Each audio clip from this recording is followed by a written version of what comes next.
What is up, guys? This is Mateo's 2020 Politics here, and today I am back for a new video. So, before I start off with talking about this topic, I just wanted to say that I'll be changing my name, my YouTube username from Mateo's 2020 Politics to the Mateo Fischer Show on January 1st. So, every video from now on until January 1st, I'm going to be announcing this at the very beginning, just so you guys all know, because I don't want it to be the case that you guys don't know I changed my name, and then when I do change it, you don't know who I am, you can't find me, etc. I'll also announce it on my Twitter account, which will be down below.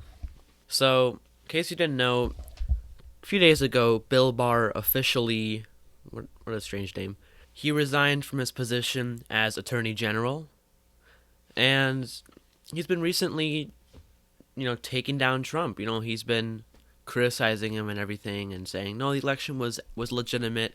Trump, he's just not, he's not with it. He's got to accept these results. Now, me personally, I don't think he's having some change of heart. He's not going through some major character developmental arc, like in some TV show. That's not happening, okay? He's doing this for pure political gain, okay? For personal gain. Because right now, we are in a state where the corporate Democrats, people like Joe Biden, they respect anti-Trump Republicans more than progressives. Like, you saw this happen at the convention where Democratic convention where more Republicans spoke than actual progressives, and when the progressives did speak, it was for like 1 minute. That was their speaking time.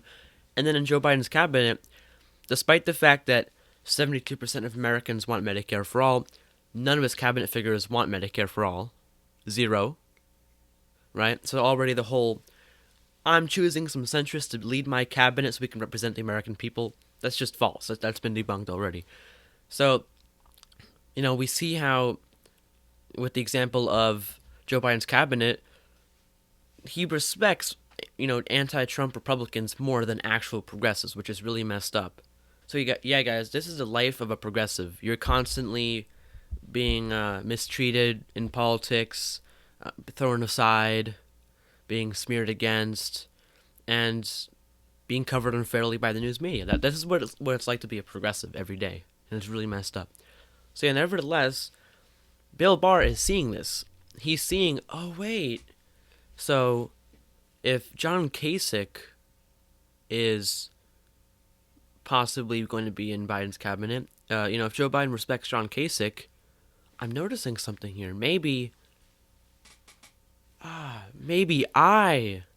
I can get some more power by doing this, by pretending like I'm anti-Trump. That's what's really going on here, guys. He's seeing the way everything is going. He's seeing that Joe Biden and his supporters prefer Republicans over Bernie Sanders. So he's trying to go with the whole tide of being an anti-Trump Republican so he can possibly be in Biden's cabinet, which is actually a pretty smart move because nowadays, if you're a Republican politician, there are two ways to go about it, right? There are two ways to play the game of politics.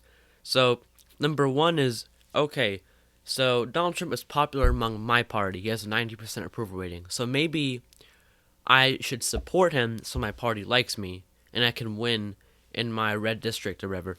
Now, the second way to go, if you're a Republican, is, okay, in my party, Trump is liked, but nationally, he has a low approval rating.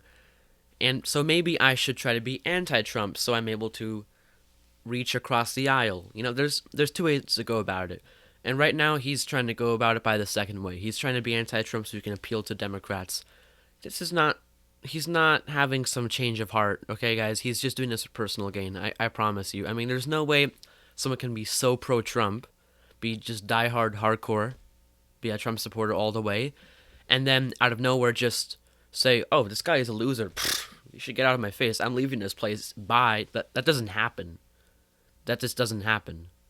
Right? Because nowadays, whenever Joe Biden casts progressives aside, neglects them, and just tries to appeal to Republicans, all he has to say is unity, and 40 or so percent of the country goes like, yay, unity, guys! He's just trying to unite the country. Yay! That's all that has to happen. And the second thing he does is, when he selects a corporate war hawk cabinet member, someone who's more of a corporation than a human being, all he has to say is person of color, woman, and then people shut up about it. That's it. that's how you play politics as a Democrat. You just use identity politics, and you use unity, and you have your support among your party. So, Bill Barr is seeing that, and he's just going with the tide. He's seeing that the way to play politics as a Republican, or one of the ways, is to be anti-Trump, so you can be elected to positions of power by Democrats, right? The only issue is that Bill Barr's in his 70s. He's probably near the end of his political career. So, I mean, in his mind, it must have been a tough decision. Because, like, let's say he leaves Trump's cabinet at the age of 74 or so, and then doesn't get picked for Biden's cabinet or doesn't get any future cabinet roles, then that would have just been a waste. He just threw his entire career aside. So I'm imagining right now that he's pretty desperate, because right now with him it's a hit or miss. He can either be selected into Biden's cabinet or end his political career, throw everything out the window. So yeah, I imagine he's pretty desperate right now to be in Biden's cabinet. Do I think Joe Biden's going to pick him? No, he's not. He's not going to, because he knows that Donald Trump is unpopular.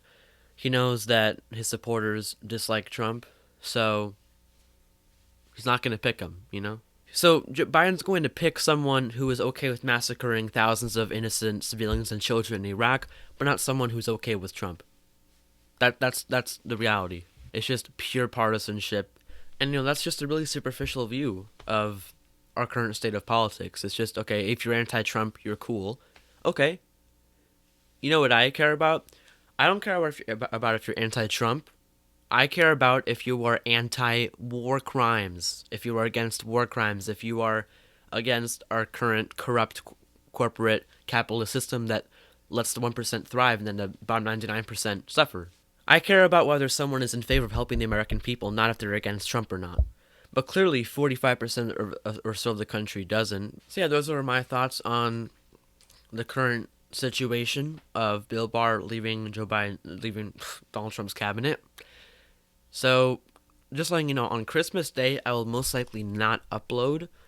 I will try to upload every single other day except for Sundays from now on. And do expect some videos sometime soon, just basically to update you guys about my YouTube channel name. It will be changed to the Mateo Fischer Show on January 1st. So, at that note, see you all later, and bye. Have a nice day.